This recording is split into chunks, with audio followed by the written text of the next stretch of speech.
బండి సంజయ్ గారు మీరేదో ఈ రాష్ట్రంలో ఆర్కే పాలన నడుస్తుందని బీఆర్ఎస్ కాంగ్రెస్ ఒకటేనని ఈ ప్రాసిక్యూషన్లు ఈ కేసులన్నీ నాటకాలేనని మీరేదో చెప్పడానికి ఈరోజు ప్రయత్నం చేస్తున్నారు.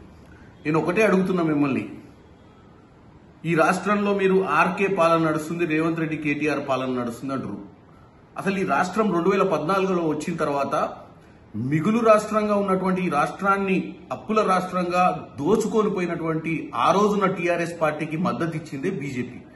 మీరు అధికారంలో ఉండి ఏ రోజు కూడా నిమ్మకు నీరెత్తినా మీరైనా, ఆ రోజు మీరు ఎంపీగా ఉర్రు, మీ పక్కన కిషన్ రెడ్డి గారు అప్పుడు మంత్రిగా ఉర్రు, ఏ రోజైనా రాష్ట్రంలో జరుగుతున్నటువంటి ఈ దోపిడీని అరికట్టే ప్రయత్నం మీరు చేయలేదు. చేయకపోగా ఆఖరికి ఆ పార్టీని టీ తీసేసి బీజేపీలో ఉన్న బీ పెట్టుకుని బీఆర్ఎస్ అయిపోయింది, భారతీయ రాష్ట్రీయ సమితి. మీరు నడిపిరు 10 సంవత్సరాలు ఈ రాష్ట్రాన్ని దోచుకోనికి 2 పార్టీలు కలిసి సంసారం చేసిన ఈ రాష్ట్రంలో. దోచుకున్నప్పుడు నిమ్మకు నీరెత్తినట్టుకురు. మరి మేము అనుకోవాల్సింది ఏంటి? వాళ్ళు దోచుకున్న దాంట్లో మీకు భాగస్వామ్యం ఇచ్చిరనా? ఈ రోజు కూడా ఒకటే చెప్తున్నాం మీకు, ఈ రోజు కేటీఆర్ గారి మీద గవర్నర్ గారు ప్రాసిక్యూషన్ ఇచ్చారు. అది 100 రోజుల తర్వాత ఇచ్చారు గవర్నర్ గారు. సరే, దానికి మేము గవర్నర్ గారిని మేము డెఫినెట్ గా అభినందిస్తున్నాం, ఎందుకంటే వారు మాకు అట్లీస్ట్ ప్రాసిక్యూషన్ కన్నా ఇచ్చారు. కానీ ఈ కేసుని ఏసీబీ ఛార్జ్ షీట్ ఫైల్ చేయాలంటే ఐఏఎస్ అరవింద్ కుమార్ మీద కూడా మనకు ప్రాసిక్యూషన్ ఇవ్వాల్సిన అవసరం ఉంది. దీని విషయంలోనే ఆల్రెడీ డిఓపిటికి రాష్ట్ర ప్రభుత్వం లేఖ రాసింది. అరవింద్ కుమార్ ని ఎట్టి పరిస్థితుల్లో ఇంటరాగేట్ చేయాలని, వాస్తవాలు తెలుసుకోవాలని.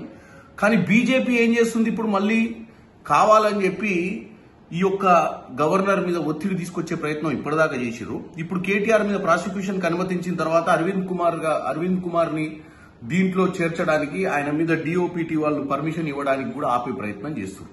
ఎందుకు చేస్తున్నారు? కేటీఆర్ కి ఇండైరెక్ట్ గా మద్దతు ఇస్తుంది బీజేపీ.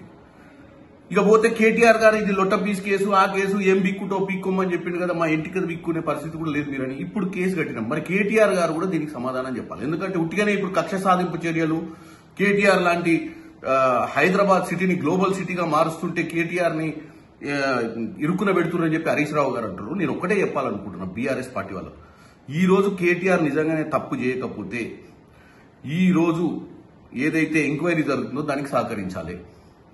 ఎందుకంటే ఆయన మీద తెలంగాణ ప్రజలు, ఆయన నిజంగానే ఈ బ్రాండ్ అంబాసిడర్, హైదరాబాద్ ని బ్రాండింగ్ చేద్దామని, గ్లోబల్ సిటీ చేద్దామన్న ఆలోచన నిజంగానే ఉండి ఫార్ములా ఈ రేస్ లో ఏ అవకతవకలు జరగకపోతే కేటీఆర్ కక్ష సాధింపు అనొద్దు, ఏసీబీ దర్యాప్తులో పాల్గొని వాస్తవాలని తెలియాలి.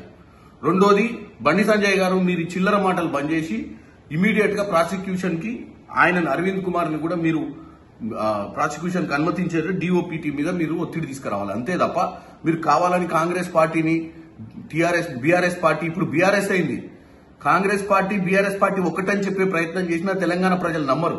ఎందుకంటే ఆల్రెడీ మీకు లోక్సభ ఎన్నికలలో ఏం జరిగిందో, మీకు 8 సీట్లు వచ్చినాయో తెలంగాణ ప్రజలు చూసిర్రు.